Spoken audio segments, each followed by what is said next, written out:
Okay, just very few words. Her name, Tine Thygesen, and the name of the keynote speaker, Up and Down on the Road to Entrepreneurship.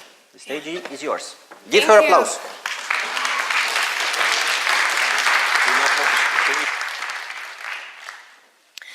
Thank you. I understand that you guys have been speaking a lot about clean tech today. I'm going to try and talk a little bit more about entrepreneurship.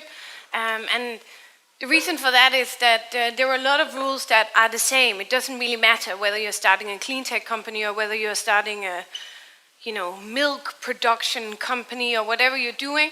There are some general rules, and those are the ones that I think are interesting because everything comes for this drive that we have to create stuff, right?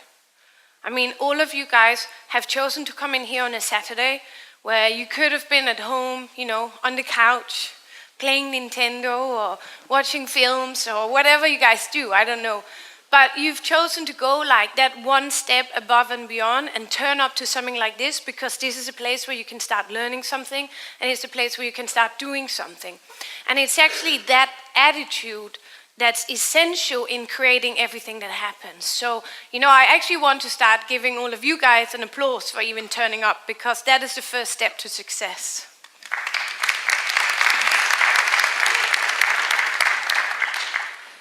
One of the things that I also want to talk about today is I want to talk a little bit about my journey and why I am the one who's standing up here on the podium today. And the reason I want to do that is not to show what I have achieved, because in my own definition, I'm only so far in a journey that hopefully goes to here. But I want to talk to you about it because I want to demonstrate that it's actually quite easy. And one of the things that I hate about all these big words and entrepreneurships, I mean, Christ, half the people can't even spell that, right? It's because it makes it sound so hard, and it's not. Like, you're in exactly the same position to start something successful as practically everyone else. We all start in the same place, and my story is very much a demonstration of how, if you really want it and if you're willing to work hard for it, you can get fairly far.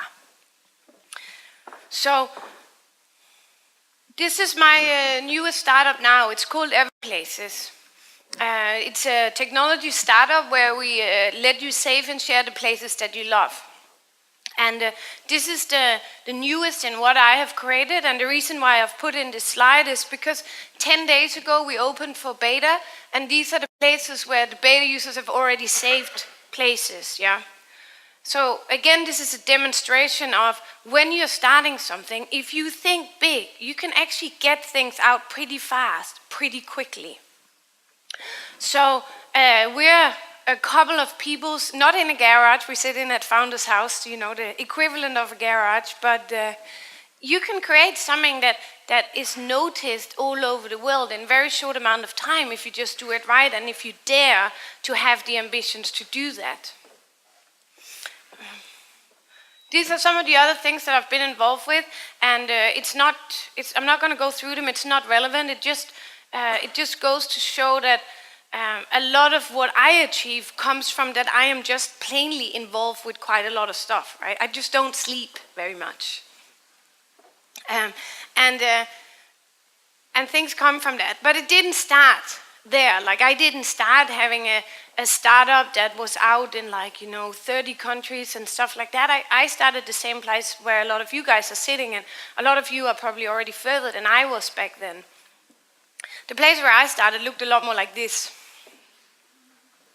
So all of my journeys into this actually started by being involved in committees and stuff that organized, and where I really got a hang of it when I was a part of the social committee or the party organizing committee back when I was at college.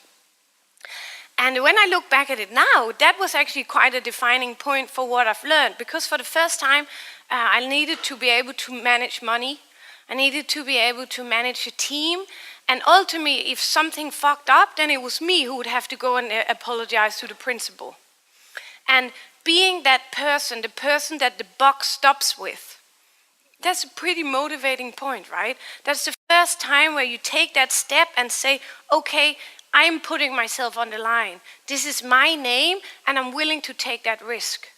And at the time, of course, it was a big step, but I also But also in the other way, it was a small step because I didn't think that here I'm learning skills that I'm going to use for the rest of my life. I didn't realize that what I was learning was management, and it was operations, and it was finance, and it was marketing. And, I quickly learned that we didn't have nearly enough money to do the sizable parties that we wanted. Because throwing sizable parties is something I've made sure I master. It's still a very important skill, I think. So I quietly figured out that, hey, we have to know the Carlsberg guys because we have to pay the same price for the beers as everyone else. This is not going to work. And there's got to be some other people here who are willing to put in some money so we could do something more. And it's got to be possible that those bands we normally pay for, can't we get them to come for free if we offer them something in return? And all those things. For me, I was just solving a practical problem, which was I have so much money and I need this much. But actually, it turns out that that is the core of the entrepreneurial challenge, right? That you have a little bit of resources and a lot of ambitions. So learning how to think creatively and solve that problem is something that you guys also need every day, right? And it's something that when you go into entrepreneurship, you're going to need even more. And that's why I am so happy to turn up to an event like this, because some of these guys that have put this event on are doing exactly that. Some of these guys, like Monica, for example, who's involved in organizing practically everything that's happening in Copenhagen right now, I have a lot of faith in those guys, and I think they're going to go really far. Because they're taking it even one step further than you guys. They're not just turning up on the Saturday. They've spent the last 50 Saturdays making sure it's going to happen. And if anything is going to happen in this country, if anything is going to happen in your life, that is because you are also willing to do that. It doesn't have to be organizing stuff. It can be your own thing. Start programming application, or start getting people together, or start attending courses you're going to need in 10 years. But it comes from being willing to do stuff that other people are not doing. Because you know what? If you do exactly the same as everyone else, if you take the weekend off because everyone else takes the weekend off, you know where you're going to end? We're going to end the same place as everyone else. And if that's not your ambition, if you have higher ambitions and bigger dreams, well, then you are going to have to do a little bit more for it. But I think that I'm preaching to the converted, because you guys are already here, right? So you are already doing more than average people, and that's fabulous.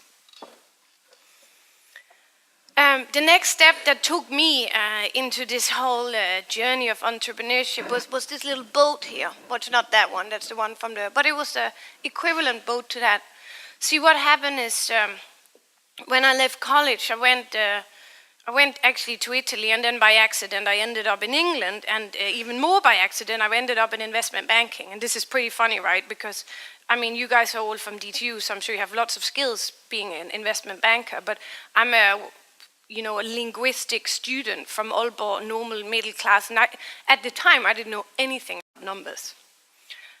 But anyway, somehow I ended up in investment banking, and it was because I spoke 5 languages at that time, because I'd just been working in Italy and in Switzerland, and this big American finance company called me and said, do you want to come and work for us? And I thought, you must have got the wrong number, because I really I don't know what you do. I can see it's a fancy company, very pretty letterhead, but I don't know anything about what you do. And he said, nah, I mean, I know that, but the thing is that we have maybe underestimated the Europeanness of Europe a little bit. So we created this European service center in London, but Christ, people are not writing to us in English. Really believe it. So they made all these pretend departments, and they had an address in Poland, an address in Germany, an address, and then the people had the audacity to write to them in the language they thought they were communicating in. So brilliant trick with just having everything forwarded to London, but it doesn't actually work unless you can read the letters. So then they figured out that taking someone like me who could speak 5 of these languages, it's actually easier to take someone like me and teach me about finance than it was the other way around, because teaching someone a lot of languages also takes quite a long time. And this leads back to what we were doing before, because the last year before we were doing this, I'd been working in Italy and in Switzerland, and of all the people I was working with in Italy, I was the only one who bothered to learn Italian. So again, these opportunities don't just come at random. They come because you've been willing to do a little bit harder work before. So anyway, it turns out that this company that hired me was it's called Fidelity Investments. At the time, it was the biggest fund management company in the world, and at the time they were doing really well. So when I quit after about a year, by then I realized what they did and found it even more boring. Then I had the blissful ignorance. And at that point, I thought, okay, I should go out and do something else. And I got hired into private banking. So private banking is essentially where you look after private people who have a lot of money. And I figured that, I know marginally more than what I did before. And since it went okay before, then that is an okay starting point. The reason I got the job is because everyone said that, oh my God, you've been at Fidelity, you must be shit hot. Not, of course, knowing that I got into Fidelity because they couldn't talk to their customers. But it just shows that, a little bit of step. And then you don't have to tell, I never lie, but I don't tell people stuff if they don't ask. So, for example, after I'd been in this job for about 6 months, the guy came and said, I need a copy of your degree. And I said, well, I have a degree. I mean, how do you think I'm working in investment banking at the age of 21? And he said, but we don't hire people who don't have a degree. And I said, well, it's going okay, isn't it? And then he said, yeah, I guess. And you can't tell anyone that you got in and we didn't check this. And so here's another thing that I really believe in, that people who are like fairly smart and who have balls can do practically anything. And today, when I hire people into my companies, then that's what I look at. Do you have the skill and are you willing to do something for it? And then I don't really care if you have the experience. Because I don't think that's what it's about, right? And I'm sorry to say this in like the holy land of education, but I also don't care what your education is. And I certainly don't care about your grades. Okay, you guys are engineers, so yours is marginally more relevant than if you're studying something at the other universities. But mostly, I don't even look at that, I mean, I used to be the CEO of Venture Corp, and I don't even know what all these titles mean, MSc, PH, PL. What is that? Like Master of Aerodynamics? I don't know, but do you manage to catch my attention in the first 3 lines of your CV? Okay, well then you're probably a cool person, It's not really relevant for me if you can design space rockets or, quote Plato. I have no idea what that abbreviation means, and so what? But anyway, to get back to the story, so I managed to get this job in this company where we're advising these really rich people. And this was much better for me because here it was really about people, right? There was still a little detail of having to multiply their fortune. But the other side of the job was really good fun because that was actually creating relationship with these very rich individuals. And I found out that was something that I was quite good at. So quite quickly, and probably one of the reasons why I didn't get fired despite not having a degree, was quite quickly a lot of these rich people would prefer talking to me than to some of my colleagues who were much more qualified. And that's because I would do all these little things, trying to go a bit above and beyond. Like my clients all lived all over the world. But when they came in, then I would make sure that I knew they were in London. I would send flowers to their hotel room. I would make sure we invited them out for lunch. I would remember the names of their kids, And all these little things, like clients and users are not users. They're people.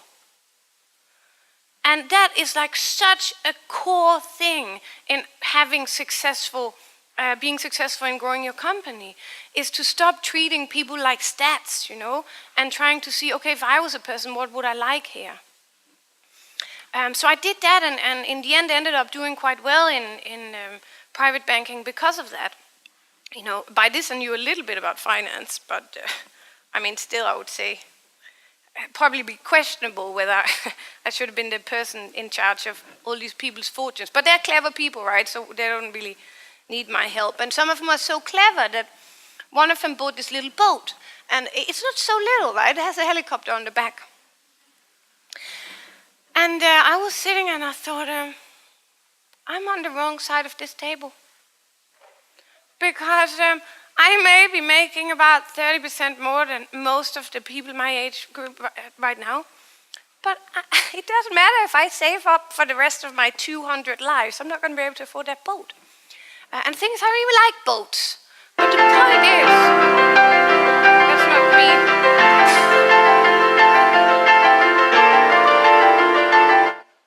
I'm supposed to do like a little dance or something now. Okay, that was totally planned. Like 5 minutes. That was the signal. Right.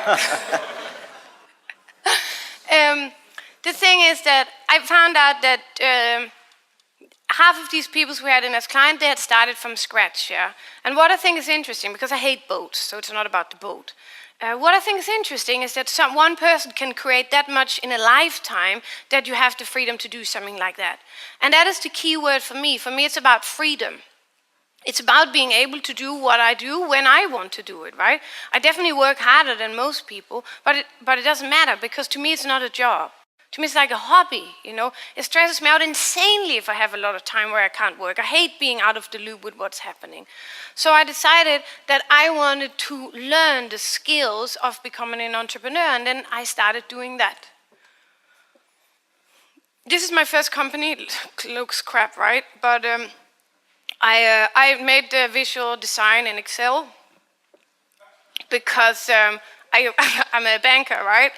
Not a graphic designer. So I think when you consider that it's made in Excel, it's not too bad. And this was the first company I started. I spent about 4 years learning the skills to become an entrepreneur before I finally had the guts to go out and do it. So I spent a lot of time trying to learn what I needed to know in order to be able to do the job. And this was the first one that I started, and it was actually meant to be like a little testing that I could afford to fail, you know. Like if this went wrong, then I wouldn't have to like sell my house or live in a cardboard box. But it went quite well, and it got sold. And it got sold about 12 months after I started the company. And if I wasn't already hooked on becoming an entrepreneur then I certainly was at that point, right? Because then I had proven to myself that I can actually do this. And I come from like a totally ordinary middle class background in Nordjylland, you know, like there's no one in my family who's entrepreneurs. I didn't have a lot of money to start with. I didn't even know the word entrepreneur, you know, it never came up in my education. So I didn't have anywhere to start with. And at this point, everyone was still, they weren't really telling me they were insane. I was insane. They were more like in disbelief, like, what are you doing? I totally wasn't hip to become an entrepreneur, and people didn't really understand. It was most like, oh, sorry, I thought you had a job. Like, yeah, thanks. I do kind of have a job. It just doesn't pay. And okay, never mind, I don't have a job. But it was hugely fun, and now I could never go back. The worst thing that could happen for me was that I would have to take a normal job, right? Or hey, why should someone else tell me what to do? Right? I love to work in a team and stuff, but I'm totally over that stage, you know. And I know a lot of people graduate from university with the hope of getting a job with one of the big companies, and I think that's brilliant, you know. Then I don't have to do it. So I learned like a couple of things that summarizes. How much time do I have left? 1 minute, okay, right. And only 12 slides. So I learned a couple of things which I think is what makes entrepreneurs successful. Also, mostly people who are much more successful than me. So that's the thing. The first thing is action, right? No one has any better information than you do. No one, Richard Branson had the same knowledge as you did at one point. Bill Gates has the same amount of knowledge. The difference between them and the ordinary guy on the street is that they did something about it. So action is really the number one thing. It's all about accelerated learning, right? If you really suck at something that you need to learn how to do, like to sell or to code or whatever, something that you have to learn how to do, then just start doing it and fail at it, you know. Build a product that's meant to fail, you know. Build a mobile application that you don't know anything about. Like, the only way to learn, and sorry, I hope the principal is not here, the only way to learn it is to do it. You're not going to learn anything from reading books, yeah? You're not going to learn anything from going to school. I just hope that the dean of the undergrads is not going to be here. I know. I'm so glad I'm not in Venture Cup anymore. It was definitely not allowed to say that back then. Sorry. So there's a couple of reasons why you don't just have to do this, we need you to do this, right? Because for me, I think you should do it because you should go out and make yourself happy. But the thing is that this country is also going to shits, right? And it would be really nice to change that. I'm not going to go through it. These are like, I haven't made this up. In 1950, there was 12 working people for everyone under 65. In 2050, there'll be 3, okay? In 2050, there'll be you working. I don't know if you want to calculate yourself how fast you have to run if we don't start working smarter. But we're doing something already, like this is some of the stuff that's happening in Denmark. We've invented a lot of useful stuff. 2 days ago, there was something called the Europas, which is European Tech Awards. And we came in on like a really decent placement for a lot of our startups here in Denmark. And actually won 6% of the prizes, or the people who are like finalists, 6% of them were Danish companies. But we are like 0.39% of the population in Europe, right? So we're already pretty good. We're starting in a good place. So this is where you make a difference, right? Henry Ford said this, and I totally believe in it. Whether you think you can or you can't, you're right. So if you think that you can't do it, then that's correct. But the only thing it takes is for you to change your attitude, and then you can. It's quite a profound truth, and I'm going to finish on that. I think you should start today. I think that today is the first day in the rest of your life, and there's not going to be any better time to do it. And yeah, that's all I want to say. I put my details up at the top. I'd love to hear from you. I would also, if you want, you don't have to start something yourself, right? Join something. You don't have to be the entrepreneur in it. Just start doing something, you know, just take the next baby step to what you need to do. And if you want to keep quite closely in track of what it means to build a startup, then, I mean, go become a beta tester at Everplaces, because we're making a lot of mistakes at the moment. If you're being a beta tester, you'll be in first hand, and you'll be able to follow what's happening and the process we're doing. And we very much listen to people who are using it, and we take your advice to decide which step we go next. Because one thing I've learned in the last 10 years is, you know, I don't know anything compared to the crowd. And luckily that doesn't change my ability to, or my belief in that we can still do it and we can still kick ass. And I think that you guys can too. Thank you, Tine. Thank you, Tine, so much. So we can take one question from the public if you are fast enough. 5 seconds. 5, 4, 3. No question, guys. Everything. It must have been a good presentation. Yeah. Very good. Very good. Good. One there. 1 second. The mic is coming. So tell me, are you far on your way to getting your boat? Or do you have a long way left? Well, I think I'm doing what's called succeeding backwards, which meant that, you know, in London I still make like twice the money as what I do today. But so definitely not. Maybe it's lucky that I hate boats. No, but I'm totally happy, and I jump out of bed in the morning, and right now I'm part of building something that we think is going to change the future of the travel industry. So I'm happy today. Just a follow-up question. Do you, with your business, do you want to make the world a better place, or do you just want to make a profit? I think, I mean, I'm sitting in a clean tech conference, right? So saying that making travel information more available and personalized will make the world a better place is maybe stretching it a little. So, I mean, you guys are trying to save the planet. I think that's a better thing for the world. I don't care about money. You know, like, I would like to get what Tommy Ahlers calls the fuck you money, which means that you have enough money that you can tell your investors to... Sorry, Jacob. You know, like, I want to have the freedom to make the decisions based on what I want to do. I never want to be in a position again where I have to do something because I need the money. So I would like a little bit of money to buy me that freedom. I'm already in a pretty okay position because of the startups I've had before this. But I wanted to come big, and I want it to be something that people use and something that makes people's lives nicer and stuff, right? I definitely don't care about the money, but I'm extremely focused on money in my company because that is the way the world works, right? It's fine to have an idealist CEO, but in the end of the day, I need investors to make my company massive, and they need money. And I'm totally fine with that. I mean, that's the way we do business. Okay. Thank you so much, Tina. Again, a big close. And thank you. Thank you very much. Okay, thank you. So now I invite on the stage the second session startups. So we have, in order, Retap, EV, Smart Grid, and Biolab. So please, sorry. come on in. You need a presentation, right? Yeah. Retap. There you go. Okay, so rules are simple. A 3-minute speech, and then I'm gonna cut you off. Just say your idea. Thank you. Yeah. Hey guys, I'm Lars Petersen. I come from a company called Retap. We're placed over there. We do empty water bottles, empty glass water bottles. And why start something as silly as that in a world of clean tech? You know, if you talk to money people, they don't understand it until we actually start telling them the numbers. I'm not going to do that for you guys.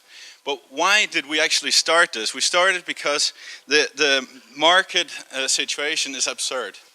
People drink water that has more than 5 billion people in the world have access to safe drinking water. Nonetheless, people tend to buy water at 2,000 times the cost to get it in a plastic bottle. That then has a huge impact on our environment. Whoops, sorry. But what Retap wanted us to do was to do something good for the environment, but also to turn it into a profitable business. So by replacing bottled water, we actually save 342 kilos at least of CO2 per 1,000 bottles. And we have a payback time for, let's say, corporates who decide to implement Retap instead of having bottled water. That's paid back within 3 weeks. That means it's rather profitable. Anyways, what we achieved right now in terms of environment is that we save the world more than 100,000 plastic bottles a day. That's quite a lot. And that equals to more than 30 tons of CO2 a day as well. But we also want to grow.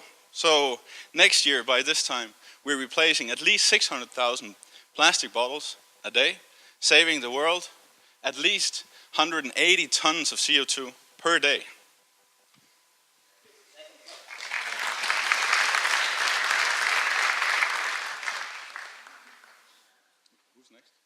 Okay, done? Okay, great, super. Okay, third close. Let's go. Okay, EV Smart Grid. Are you ready, Peter? Yeah. You need a presentation? Yeah, 1 second. 1 second. There we go. Okay. Perfect. Okay, the stage is yours, 3 minutes. Thank you. All right. Hello, my name is Peter. I'm a PhD student at the Center for Electric Technology here at DTU, and I'm here to pitch a concept on the topic of electric vehicle integration. So I'm going to start by addressing 2 trends very fast. One thing is the integration of renewable energy into the Danish power system, which is obviously a good thing, but of course it also comes with a set of challenges, I'm sure you know, such as keeping the balance between production and consumption at all times. The second big trend is just a quote to say that it is a real problem to address these problems of integrating electric more renewables into the Danish power system. The second trend is integration of electric vehicles. The electric vehicles are coming, but the biggest barrier right now for electric vehicle integration is the cost. The cost of purchasing an electric vehicle, mainly because of the battery in the car. So, the real question is, how do we maximize the value of the electric vehicle to the Danish power system, the end user, and society as a whole? And what we suggest is that we have a technology that allows this link between the electric vehicle and the power system, And we have a system that can earn money for the end user, while at the same time supporting the power companies and keeping the balance and the environment.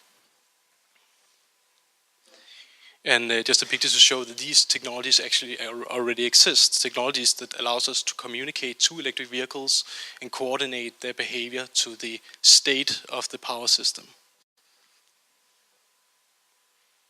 We did a rough estimation, and if you look at the money, the value being earned on the secondary reserve, what's called the secondary reserve markets in DK West, you can actually earn as much as 0.7 euros an hour doing absolutely nothing day in and day out, just providing your electric vehicle as a service to the power system. And as we see the sales of electric vehicle ramps up, we can see that the time to act is really now to facilitate this integration of electric vehicles and to reduce costs. So that's our project, that's our concept, make your electric vehicles smarter. Thank you so much, Peter. Thank you so much. Let's give applause. Yeah, you can just pass the microphone. So you also have the presentation, right? Yeah. There you go. Okay, third keynote speaker, third startup, we have BioLab. Hello everyone, and great to see so many people here today, and thanks for all the good presentations so far. I'm Tobias, and I'm here to present BioLab. It's a virtual laboratory for teaching biotechnology to children from the 8th to the 12th grade, and possibly in universities as well. But first, let's have a look at how lab exercises are done today. Reports have shown that learning effectiveness of lab exercises is very low. Moreover, lab exercises in schools are involving high costs related to equipment, chemicals, and time spent. So to solve this problem, we have invented BioLab. And the BioLab is a virtual laboratory where children can actually work with real-world assignments in a virtual environment. So here the student is producing insulin. And with the click on this button, the student can actually zoom in on a molecular level and see what's actually happening. This is not at all possible in schools today, of course. And finally, the student can actually test the produced specimen on a mouse. And this is of course not possible due to ethical and security reasons. And actually, the mouse will die if it's given too much insulin. So let's compare how BioLab performs compared with a traditional lab. One case in BioLab costs €10 per student. In a traditional lab, an exercise might cost at least €45. So with BioLab, we're actually giving students better and more efficient learning at a lower price. So where is BioLab today? Actually, BioLab has been sold to the Technical University of Denmark. This is just a license of the product. We have received very positive feedback from the high school students that have used the product. We have more than 100 students that have tried it so far. And it will actually be launched next month, or no, actually this month, in the end of November. Let's take a look at the market. We believe we have more than 518 million potential users worldwide. This is actually all children in the secondary schools. With a small investment of... I'm just sorry, there is a video problem, but you can keep going with your pitch. Okay. I'm sorry, we'll fix it later. Oh, well, anyways, you should have seen a slide now with some numbers, and it's shown here on my computer, but I don't know if you won't be able to see it if I turn it around anyway. So, anyways, we believe we have more than 580 million potential users worldwide, and with a small investment, we will reach approximately 6 million euro turnover in 2015. Then I would tell a little bit about our team, but actually what is more important right now is that we are looking for more developers. So if any of you guys here are interested in working for a company like ours, and we actually have some money to pay you, which is quite unusually for a startup at our size. So if any Flash developers are sitting in here, or anybody knows some Flash developers interested in working for a startup company, please come to my stand over there. I would also like to invite all of you to the launch event at the 30th of November here at DTU. You can get an invitation at my table as well. And finally, let's use Biolab to get better science education to students all over the world. We believe this can be a tool to make the world a better place and to bring better science education to everyone. Thank you. Thank you so much. Thank you so much. Thank you.